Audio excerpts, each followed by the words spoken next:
Welcome friends. सो भाई एक message float हो रहा है सोशल मीडिया पे, उसमें ये कहा जा रहा है कि कोविड के टाइम पे जितना माल बेचा था एफआईएस ने उससे ज़्यादा बेच दिया है, खतरनाक हो गया है मतलब कंपैरेटिवली। तो ये बहुत खतरनाक है मार्केट के लिए, पर इसके बारे में आपको एक इंसाइट दूंगा जो आपको समझ में आ जाएगी तो आप डरना बंद कर देंगे, पहली बात। तो दूसरी बात भाई, मार्केट जो अब तैयार हो चुकी है वो बड़े मूव्स के लिए तैयार हो चुकी है। अब छोटे मूव्स नहीं आएंगे और बड़े बड़े मूव्स आते हुए नजर आएंगे। मार्केट इस तरह का डेटा बना के बैठी हुई है।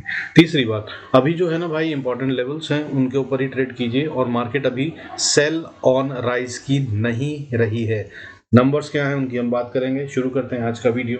आइए, before we do that I request to go to the disclaimer आज पर सभी नाम जरूरत हो तो वीडियो को पॉज कर पढ़ें।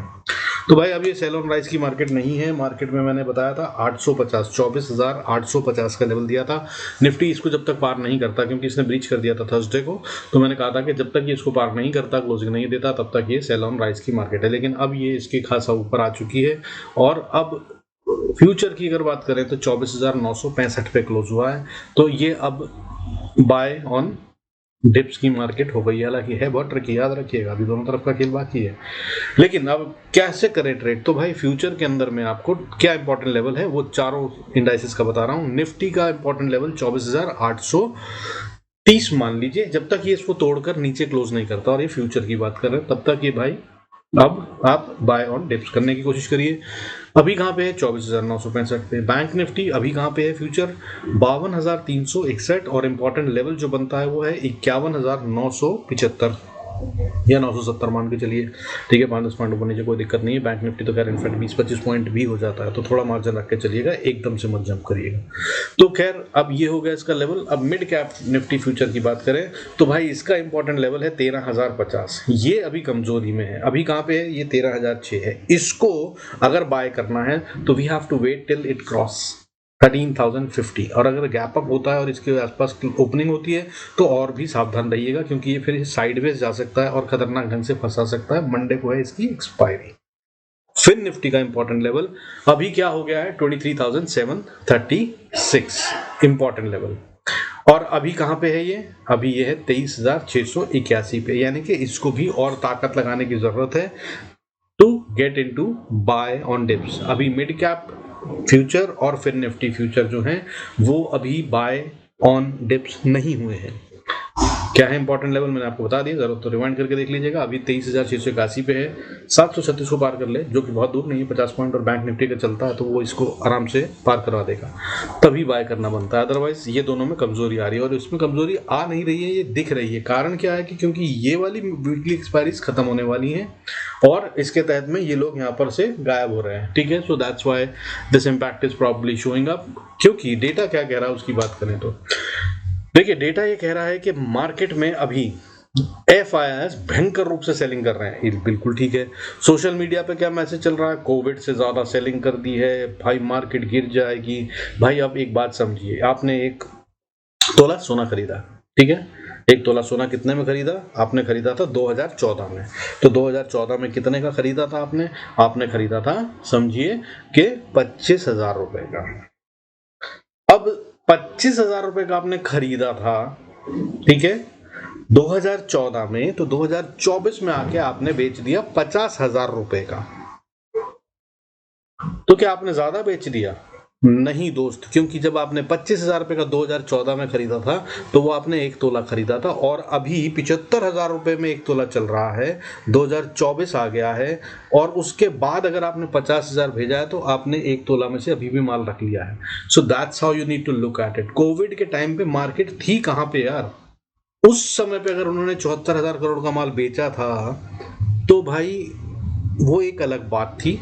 परसेंटेज में कैलकुलेट करिए। 100 रुपए में मेरे पास टोटल माल की कीमत थी, मैंने उसमें से 80 रुपए का माल बेच दिया तो मैंने 80% बेच दिया। लेकिन टोटल माल की कीमत 200 रुपए थी और अब मैंने 90 रुपए का माल बेच दिया, तो भी मैंने टोटल में 45% बेचा है, ना कि 80%। समझे? तब मार्केट कहाँ थी, उससे डबल से ज्यादा हो चुकी है इस समय मार्केट कोविड के टाइम से। आप समझिए 8,000 तक चली गई थी मार्केट, 8,000 के भी नीचे चली गई थी मार्केट।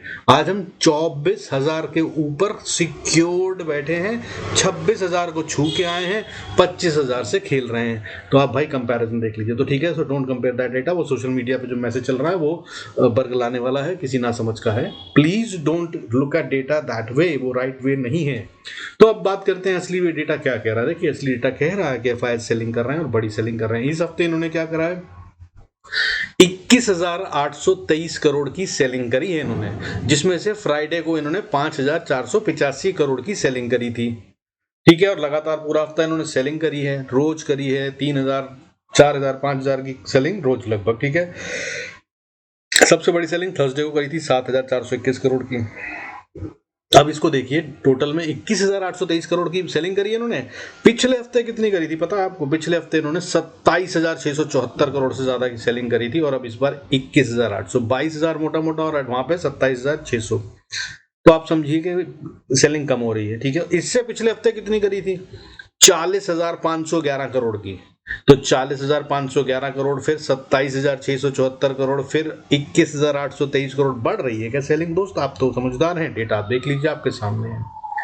मैं सिंपल शब्दों में समझाने की कोशिश करता हूं, और जो डेटा दिखाता है मैं उसको देखता हूं और उसको जरा सही ढंग से देखता हूं। और बायस्ड मत होइए। सोशल मीडिया, टेलीविजन और बहुत सारी चीजें बहुत कुछ कहती हैं, लेकिन डेटा आपके सामने है, इसको देख लीजिए। और डेटा अगर आपको चेक करना हो तो चेक भी कीजिए। मैं कह रहा हूं इसलिए भी मत मान लीजिए, भाई मैं भी तो सोशल मीडिया पर बैठा हूं, तो आप इसको वैलिडेट कीजिए, मगर इसको इस एंगल से देखिए एक बार। तो भाई सेलिंग कम हो रही है, पहली बात।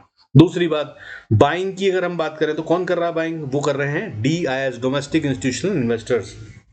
इन्होंने 21,823 करोड़ की सेलिंग जो इस हफ्ते हुई है उसके अगेंस्ट में 16,384 करोड़ का माल खरीद लिया है।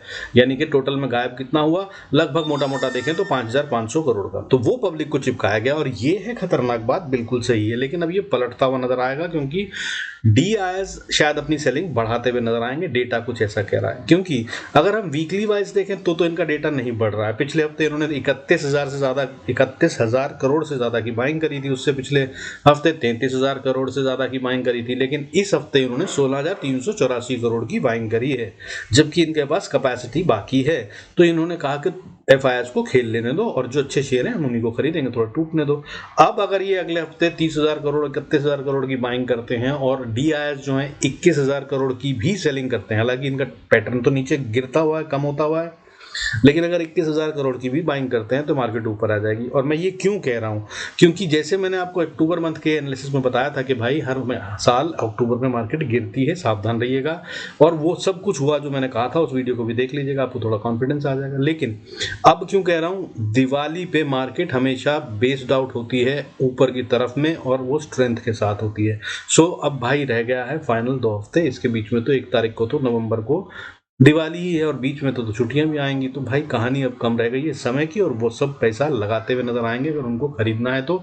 या फिर ये बिल्कुल छोड़ देंगे तो 5-5 हजार करोड़ की भी अगर सेलिंग करी ना अब एफआईएस में, तो भी मार्केट बहुत तेज गिरेगी। तो मूव्स तो बड़े होंगे, इस बात की तो बात तय है, क्योंकि अगर इनको मार्केट बचानी है तो दिवाली के लिए बचानी है, और अगर दिवाली के लिए बचानी है तो टाइम आ गया, तो फिर DIIs को पैसा लगाना है। और अगर नहीं तो भाई एफआईएस जो सेलिंग कर रहे हैं वो उतनी ही सेलिंग करेंगे, तो भी मार्केट भयंकर गिरेगी। तो मूव्स बड़े होंगे, तैयार रहिएगा।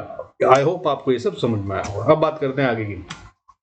देखिए अभी जो निफ्टी है वो 24,850 के ऊपर क्लोज हुआ है, बहुत अच्छे से क्लोज हुआ है, 854 पे क्लोज हुआ है इनफैक्ट, और 104 पॉइंट की अच्छी खासी बढ़त ली है। गिरावट जो आई थी वो आपने देखा ही है कि पिछले हफ्ते जो गिरावट थी वो कंपैरेटिवली, मतलब पिछले हफ्ते नहीं, इनफैक्ट पिछले सेशन में लगभग इसी तरह की गिरावट थी, जो कि अब बराबर होती हुई नजर आई।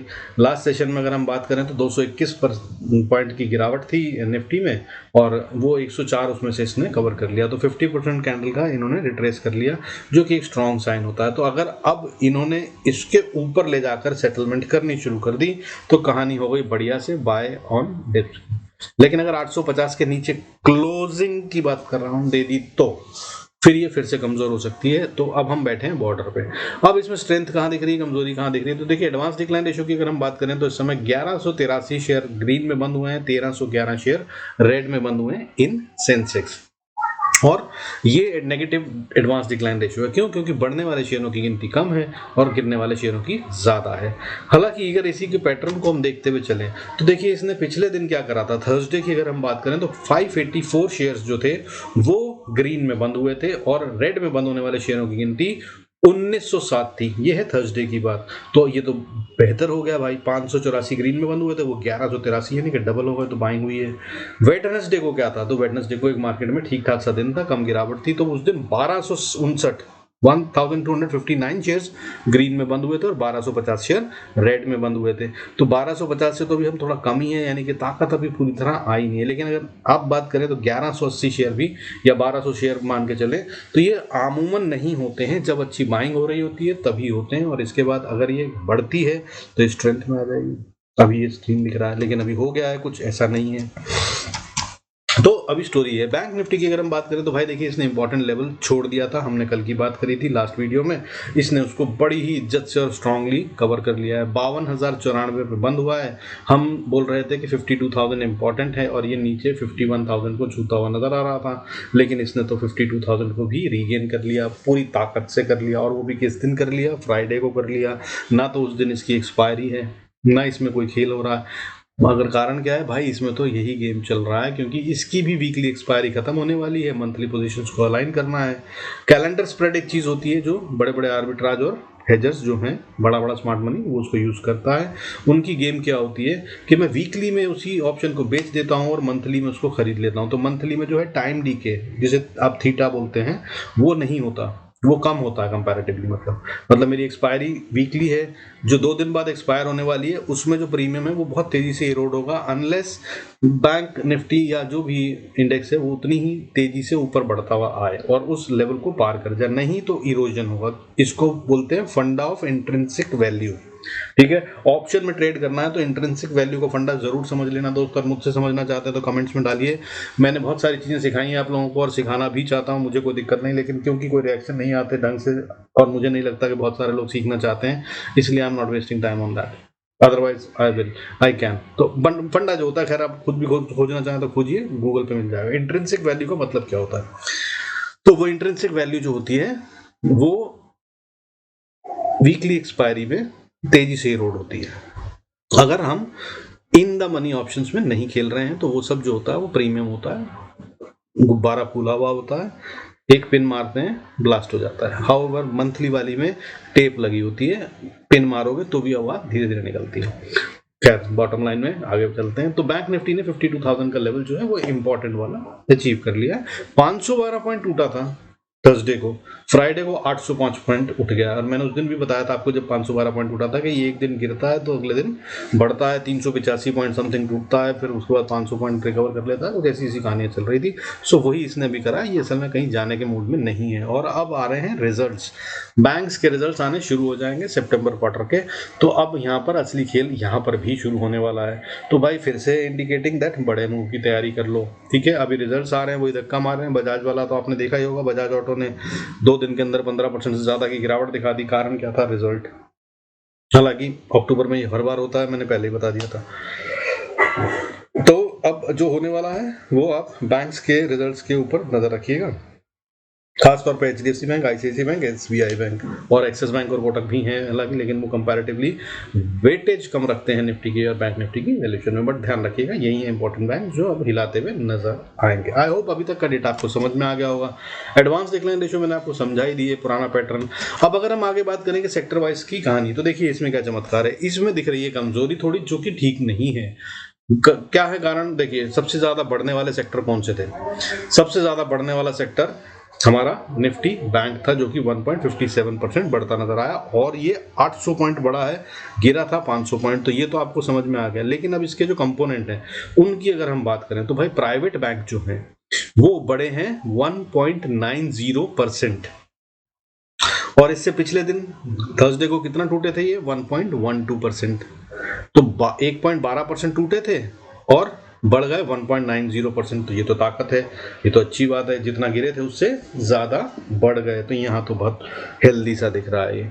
लेकिन अब जो सेकंड टॉप लूजर है वो हमारा मेटल सेक्टर है, जो कि 1.57 नहीं, सेकंड टॉप गेनर सॉरी जो है वो मेटल सेक्टर 1.57% बढ़ता नजर आया। ये स्ट्रॉन्ग है, इसकी कहानी मैंने पिछले वीडियो में बताई थी। फिर निफ्टी अगला सेक्टर 1.50%, लेकिन मीडिया सेक्टर की अगर बात करें तो ये बढ़ा है 1.38%, और ये टूटा कितना था थर्सडे को 2.18%। तो यहाँ पे अभी भी ट्रैपिंग हो रही है, और इसके बारे में मैंने बताया था ये भी कहीं जाना नहीं चाहता है, खेला जा रहा है इससे, तो यहाँ पे ध्यान रखिएगा। 2.18% टूटता है थर्सडे को, और रिकवरी आती है तो 1.38%, तो इसमें भी ताकत नहीं आई है, ध्यान रखिए। पीएसयू बैंक्स की बात करें, देखिए दो ही पार्ट से बन के जुड़ के बनता है, प्राइवेट बैंक और पीएसयू बैंक जुड़कर बनते हैं बैंक निफ्टी। तो पीएसयू बैंक्स की कहानी मैंने प्राइवेट बैंक की कहानी ऊपर सुना दी, पीएसयू बैंक की कहानी ये टूटा था कितना, ये थर्सडे को टूटा था 0.50%, आधा परसेंट। बढ़ा कितना है 1.31% ऑन फ्राइडे, तो इसमें भी ताकत आ गई। तो बैंक निफ्टी भाई दिख रहा है ताकत में, ठीक है, और ये काफी टाइम से कंसोलिडेट कर रहा है, और रिजल्ट्स आने वाले हैं, खेल यहाँ पे छुपा हुआ है, और इससे अपने आप बड़ा मूव हो जाएगा। बैंक निफ्टी टॉप कंट्रीब्यूटर है निफ्टी का भी, और साथ में बिग इम्पैक्ट होता है इसका फिन निफ्टी पर भी। फिन निफ्टी की एक्सपायरी ट्यूसडे को, समझ लीजिए मंडे को खेल जो होगा वो तैयारी for the Tuesday fin Nifty की एक्सपायरी की होगी, और ताकत दिख रही है। और उसके बाद bye Wednesday most probably results भी शायद बैंक्स के आने शुरू हो जाएंगे, that will again have impact. और अगर वहां से चलते हैं मार्केट तो फिर दिवाली की तरफ बढ़ते हुए हमको ताकत भी मिलती हुई नजर आ सकती है, प्रोवाइडेड बैंक्स के रिजल्ट्स अच्छे आए। काफी टाइम से बहुत अच्छे नहीं आए हैं। अब इसके अलावा बात करें तो भाई देखिए अभी कमजोरी कहाँ दिख रही है, Nifty auto sector, Bajaj finance Bajaj auto ने तोड़ रखा है। ये गिरा था थर्सडे को 3.54%, बजाज ऑटो की वजह से बहुत मोटा नुकसान हुआ था उस दिन, 12.5% टूटा था। और आज जब रिकवरी आई तो 0.62% बढ़ता हुआ नजर आया। तो इसका कारण ये है क्योंकि बजाज ऑटो जो है वो अभी रिकवरी पे नहीं आया है, वो भी टूट रहा है थोड़ा, तो ठीक है छोड़ देते हैं इसको, कोई बात नहीं। इसके अलावा बाकी सब भाई अगर बात करें तो देखिए रियलिटी सेक्टर के अंदर में बड़ी गिरावट आई थी, सबसे ज्यादा 3.76% की गिरावट के साथ ये ऑलमोस्ट टॉप लूजर था ऑन थर्सडे, लेकिन इसमें रिकवरी नहीं आई है। रिकवरी जो इसमें आई है वो 0.30% की है, सो सावधान रहिएगा रियलिटी सेक्टर से। इसके अलावा अगर हम बात करें तो आईटी सेक्टर ये दमदार दिख रहा था, लेकिन इसमें कमजोरी आ गई है। आईटी सेक्टर जो है वो भाई थर्सडे को बढ़ा था कितना 1.19%, और सब ने कहा कि इसमें ताकत है, बढ़ता नजर आएगा, डॉलर का इम्पैक्ट का फायदा मिलेगा, ये सब बोलो। लेकिन ये भाई 1.19% थर्सडे को बढ़ा और 1.47% टूट गया कब, फ्राइडे को। तो बढ़ने के टाइम पे 1.19% और उसके बाद गिरने के टाइम पे 1.47% टूटता हुआ नजर आया। हालांकि ये one of the top losers of this sector है, लेकिन ये भाई लगाड़ है और अब तक चला नहीं है, यहाँ पर खेल अभी बाकी है, सो इसमें जरा थोड़ा हाथ पांव सावधानी से डालिएगा। स्टॉक स्पेसिफिक है, विप्रो और इन्फोसिस और टीसीएस थोड़े अच्छे लग रहे हैं, टेक महिंद्रा ब्रेकआउट के पास है, अगर आप वीकली चार्ट देखेंगे तो आपको समझ में आएगा, इन पे नजर रखिए, ये शेयर खेलते हुए नजर आएंगे। बाकी इसके अलावा भाई एफएमसीजी हमारा स्मॉल का छुआ 1.64% टूटा था, अभी फिर दोबारा टूटा है 0.51%, और ये किसी भी दिन कवर कर लेगा। ब्रिटानिया और आईटीसी जैसे शेयर एक साथ चलते हुए नजर आ जाएंगे, लेकिन इसमें कभी भी डरने की जरूरत नहीं है, मैंने कई बार समझाया है। FMCG sector is the most secured sector, लेकिन इसमें बढ़त धीरे होती है, ये हमारा प्यारा कछुआ है। क्योंकि भाई आप मैगी खाना बंद नहीं करेंगे, आप आटा दाल चावल जैम चटनी सॉस आदि इत्यादि नहीं खत्म करेंगे, कभी भी हमेशा ये चलती रहेंगी, चाहे कोविड आए, चाहे वॉर हो, चाहे कुछ और हो। तो इसलिए ये कभी नहीं टूटते हैं, और इनकी प्राइस धीरे धीरे बढ़ती भी रहती है, और इनके प्रॉफिट जो हैं कम से कम स्टेबल तो रहते हैं, टूटने के कारण नहीं होते। अनलेस जो मैगी के साथ एक बार हुआ था नेस्ले में, आई होप याद होगा आपको, ठीक है ना, वो सारे के सारे इनकी मैगीज के मार्केट से इनको माल उठाना पड़ा था और फिर क्रश करके सीमेंट फैक्ट्री को देना पड़ा था। तो वो सब हो जाए तो अलग बात है, अदरवाइज ऐसा कुछ नहीं, और अभी ऐसा कुछ होता नजर नहीं आएगा। वो तो रामदेव जी की कृपा से नई वाली नूडल्स उन्होंने लॉन्च करी थी, हो गया था, चलिए खैर जाने दीजिए। But FMCG is one of the secured sector, so यहाँ पर गिरावट अभी हालांकि है ज़्यादा, थोड़ा इंतजार कीजिए, बट ये एक अपॉर्चुनिटी हो सकती है बाय करने की। बाकी रिलायंस अपना चल रहा है भाई लगातार 16% 16 तारीख को 0.75% बढ़ता नजर आया, 17 तारीख को 0.17% और 18 तारीख यानी कि फ्राइडे को 0.21%। तो 3 दिन लगातार बढ़ते हुए इसने करीब करीब 1% से ज़्यादा की बढ़त ले ली है और इसने काफ़ी गिरावट देखी थी, कारण था इसके रिजल्ट्स। तो अब ये सेटल होता नजर आ रहा है। अगर ये भी ऊपर चलता है तो ये one of the top contributors for Nifty है, ये भी बड़ा मूव लाएगा। अदरवाइज ये इतना बढ़ गया है कि 1% की रिकवरी ले ली है तो अब बड़ा फॉल दिखाएगा। सो ये भी इंडिकेट कर रहा है कि अब बड़े मूव आएंगे, सो बी रेडी फॉर इट। ठीक है, अब भाई कुल मिलाकर चलते हैं आगे चार्ट्स पे। क्विकली बताऊंगा, सीधा लेवल्स बताऊंगा, कहानी आपको मैं काफी समझा चुका हूं, वीडियो को लंबा नहीं करेंगे। निफ्टी के अंदर में अगर आपको ट्रेड करना है तो भाई क्या लेवल्स होंगे स्पॉट के हिसाब से मैं बताने की कोशिश करूंगा, उनको नोट कर लीजिए। ठीक है, इस मैसेज पे मत जाइएगा भाई ये पुराना है, मैंने अभी के नए मैसेज नहीं डाले हैं। सो कुछ लोग टीवी पे देखते हैं और इसको अपना टारगेट बना लेते हैं, प्लीज इग्नोर दे। अच्छा, तो अब बात करते हैं भाई हमारे क्या इंपॉर्टेंट लेवल्स होंगे। निफ्टी का जो पैटर्न चार्ट पे बन रहा है वो नेगेटिव चार्ट है। ठीक है, अगर हम बात करें डेली चार्ट की तो मुझे जो दिख रहा है वो इन्वर्टेड कप एंड हैंडल बन रहा है। टेक्निकली मैंने आपको दिखा दिया। ठीक है, इन्वर्टेड कप एंड हैंडल कैसे होता है देख लीजिए आप, अगर आपको नहीं दिखा है तो मैं आपको ये दिखाना चाहूंगा। यहाँ पे देखिए, ये है कप, ऊपर तक गया, फिर ये है हैंडल। ठीक है, और ये है इसकी नेक लाइन। अगर इसने अब इसको तोड़ा तो दिक्कत हो जाएगी, इसने इसी को भी डिफेंड करा है। लेवल फिर से बता रहा हूँ आपको, नोट कर लीजिए। स्पॉट के लेवल 24,760 या 50 का लेवल, इसको तोड़कर अगर नीचे क्लोजिंग दे दी तो फिर मार्केट में एक और बड़ा फॉल आता हुआ नजर आएगा। और उस बड़े फॉल का मतलब क्या है कि उसका मतलब ये है कि कम से कम हम और 1000-1200 पॉइंट छोड़ते हुए नजर आ सकते हैं निफ्टी में, प्रोवाइडेड क्लोजिंग हो। दूसरा, मैंने यहाँ पे भी हेड एंड शोल्डर पैटर्न बना रखा है, आप देख पा रहे होंगे। देखिए, अगर आप कप एंड हैंडल नहीं मानते तो ये है लेफ्ट शोल्डर। ठीक है, इसको पढ़ पा रहे होंगे आप। ये है हेड और ये है लेफ्ट शोल्डर। अब जब तक मार्केट इसके ऊपर नहीं चली जाती लेफ्ट शोल्डर के, तब तक ये पैटर्न कामयाब है, इग्नोर नहीं कर सकते। लेकिन इसके ऊपर ट्रेड करने के लिए जरूरी है कि इसका ये लेवल ब्रेक डाउन हो जाए। वो फिर से क्या है, 24,750-60 का लेवल। सो इम्पोर्टेंट लेवल है, ध्यान रखिएगा। ठीक है, बड़े पैटर्न्स एक्टिवेट हो जाएंगे। और कप एंड हैंडल पे कैसे ट्रेड करते हैं या हेड एंड शोल्डर पे, उनके टारगेट्स क्या होंगे, ये कई वीडियोस में मैं समझा चुका हूँ। सो उनको देख लीजिएगा। अगर आपने पिछले हैं नहीं देखे हैं तो भाई बता दीजिएगा, कोशिश करूँगा आगे समझाने की without stretching this video. Let's move on. अब बात हो गई इंपॉर्टेंट लेवल, आपको यहाँ पे समझ में आ गया स्पॉट पे। तो अब रेजिस्टेंस कहाँ पे ऊपर, जहाँ पे अभी है उसके हिसाब से। तो सबसे पहले रेजिस्टेंस 24,960-70 का एरिया, और उसके बाद अगली रेजिस्टेंस 25,090 का रेजिस्टेंस, उसके बाद अगली रेजिस्टेंस 25,330। यहाँ पर आकर थोड़ी सी प्रॉब्लम है, इसको पार करने में इसको दिक्कत हो सकती है। ये क्लस्टर बन रहा है, कई सारे लेवल बनते हैं एक बार। लेकिन ये साथ में अगर बात करें तो यहाँ पर अगर ये आ जाता है तो क्या ये पैटर्न बनाएगा, इसको भी समझ लीजिए।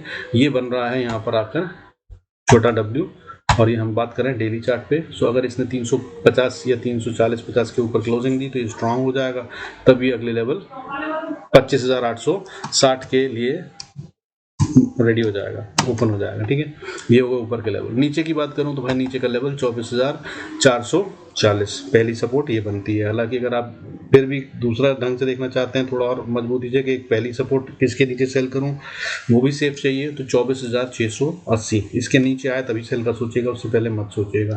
ठीक है, उसके बाद 24,450-40 का लेवल, उसके बाद 24,240 का लेवल, और उसके बाद 23,850-60 का लेवल।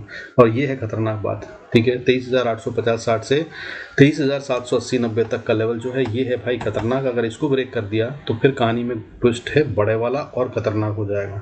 ठीक है, तब वो जो 1000 पॉइंट की बात हम कर रहे हैं फॉल की, वो समझिएगा कंफर्म हो गई और स्टोरेज बिगड़ती हुई नजर आ रही है। बात कर लेते हैं बैंक निफ्टी की, या मिड कैप निफ्टी, चल बैंक निफ्टी भी कर लेते हैं। बात कर लेते हैं बैंक निफ्टी में। अगर ऊपर जाना है तो बहुत सारे रेजिस्टेंस है, क्लस्टर सा बन रहा है। हालांकि ऊपर जाने के लिए ताकतवर दिख रहा है। अगर ये ऊपर जाता है तो फंसने का डर जो है, अगली रेजिस्टेंस पहली वाली वो 52,330 पे शुरू होती है। 52,330 से लेकर 52,550 का लेवल क्रिटिकल है, यहीं पे फंसेगा अगर ये फंसता है तो। और अगर इसको पार कर लिया तो फिर अगले 300 पॉइंट आते हुए नजर आएंगे, और अगली रेजिस्टेंस 52,870 से 920-30 का लेवल यहाँ तक होगी। और अगर इसको भी पार करा तो फिर 53,800, और उसके बाद फिर 54,460-70 का एरिया, और उसके बाद 54,830। नीचे आते हैं अगर हम, तो नीचे में भाई सबसे पहली सपोर्ट जो बनती है वो अब बनती है आइडली 51,866 और अगर इसको तोड़ दिया तो अगली सपोर्ट बनती है 51,317 और उसके बाद फिर 50,832 और अगर 830 को तोड़ा तो समझ लीजिएगा कि कहानी यहाँ पर जो अभी तक बाय ऑन डिप्स की कहानी हम बात कर रहे हैं वो खत्म हो गई फिर से और फिर ये नीचे की तरफ जा रहा है और अगली सपोर्ट 50,224, 49,654, 49,019 और उसके बाद 47,986 समथिंग का लेवल टेस्ट करते हुए नजर आएंगे। क्विकली मिड कैप के भी समझ लीजिए, इसकी एक्सपायरी है मंडे को। तो मिड कैप भाई अब जब तक ऊपर है आइडली बेचिएगा मत जब तक 13,000 के ऊपर है। एक्चुअली में जो लेवल निकलता है मेरे हिसाब से वो टू बी वेरी प्रिसाइज 12,988, ठीक है, ये सपोर्ट का एरिया है। मगर 5-10 पॉइंट ऊपर नीचे हो जाता है तो ध्यान रखिएगा। अगर ये और ऊपर जाता है तो भाई इसको रेजिस्टेंस कहाँ पे मिलती है 13,077 पे। अभी कहाँ पे है 13,033 पे क्लोज हुआ है। यही गेम खत्म हो जाए इसी के बीच में घुमा के तो ये भी हो सकता है। हाउएवर अगर पैसा लग रहा है तो यहाँ पर तेज बढ़त आती हुई नजर आ सकती है और अगर ये इसके बाद ऊपर जाता है तो अगली रेजिस्टेंस 13,180 से 90 के लेवल पे आती है। ये है लेवल इसके पास और अगर इसने इसको पार करा इसके बाद 200 का लेवल है, मतलब समझ लीजिए ऊपर नीचे 10 पॉइंट छोड़ दीजिए तो 200 के लेवल के ऊपर अगर इसने क्लोजिंग दे दी तो ये भाई फिर और बढ़िया मजबूत हो गया और ये फिर नीचे गिरने के मूड से हट जाएगा। फिर ये कहाँ जा रहा है, फिर ये जा रहा है 13,400 से ऊपर, 400 तक तो आ ही जाएगा। सो बड़ा टारगेट होगा, ट्रेल करके स्टॉप लॉस आप इसको राइड करने की कोशिश कीजिएगा। ट्रेल कैसे करते हैं वो भी ट्रेनिंग में सिखाया है, लिंक्स डिस्क्रिप्शन में ले लीजिए, कुछ सीख लेंगे तो बहुत फायदा होगा। अब नीचे सपोर्ट की बात करते हैं तो नीचे सबसे पहली सपोर्ट भाई जो 12,988 इंपॉर्टेंट लेवल मैंने बताया, इसके नीचे अगर हम जाते हैं तो 912 अगली सपोर्ट और 912 के बाद 80-90 का लेवल और इसको तोड़ दिया तो फिर 12,774 और उसको तोड़ दिया तो फिर 12,680 और अगर इसकी बात करें तो ये है मजबूत सपोर्ट। इसके अब नीचे तो नहीं आना चाहिए लेकिन अगर ये यहाँ तक आया तो ये खतरनाक बात होगी और यहाँ पर भी एक कप एंड हैंडल बन रहा है, वो अगर बना तो मैं दिखाऊंगा आपको मंडे या ट्यूसडे के वीडियो में। और अगर इसके बाद नीचे चले तो फिर 544 फाइनल सपोर्ट है, इसको अगर नहीं डिफेंड किया तो फिर 300 400 500 पॉइंट और छोड़ता हुआ नजर आएगा मिड कैप निफ्टी। जरूरत हुई तो आगे बताऊंगा। बाकी with this I will conclude this video. Thanks so much for staying connected. Comments डालते रहिए, लाइक करते रहिए, नहीं तो भाई मुझे नहीं पता चलता है कि आपको क्या चाहिए और क्या ठीक लग रहा है और मेरे पास देने के लिए बहुत कुछ है, सिखाने के लिए बहुत कुछ है, मैं तैयार हूँ। लेकिन कोई सीखने के लिए इंटरेस्टेड हो तभी, पीछे भाग कर तो वो भी फ्री में तो कोई नहीं सिखाता, ठीक है, बुरा मत मानेगा। इसलिए कह रहा हूँ क्योंकि कुछ लोगों ने कुछ मैसेजेस भेजे पर्सनल लेवल पे कि सर आपने कहा था कि आप सिखाएंगे, वीकली वीडियो में कहा था आपने कि और भी सिखाएंगे, जब पिछले हफ्ते सिखाया था तो उसके बाद आपने बोला था लेकिन हमने कुछ नहीं कराया नया। क्यों? वो इसलिए दोस्त क्योंकि आप लोगों के रिएक्शन नहीं आ रहे हैं, कहीं से मुझे नहीं पता चल रहा है। अब आपने 2-1 लोगों ने मैसेजेस भेजे हैं तो उनको मैं पर्सनली बता भी रहा हूँ और सिखा भी रहा हूँ, उनको बोला मैंने कि आपका इंटरेस्ट है तो। अदरवाइज वीडियो लंबा कर देता हूँ, बहुत ज़्यादा इन्फॉर्मेशन हो जाती है, पीपल डोंट वॉच इट, फ़ायदा भी नहीं होता, ना मेरा ना आपका, क्या फ़ायदा होगा, ठीक है। फिर with this I conclude this video. Thank you so much for staying connected. God bless us all, see you in next video.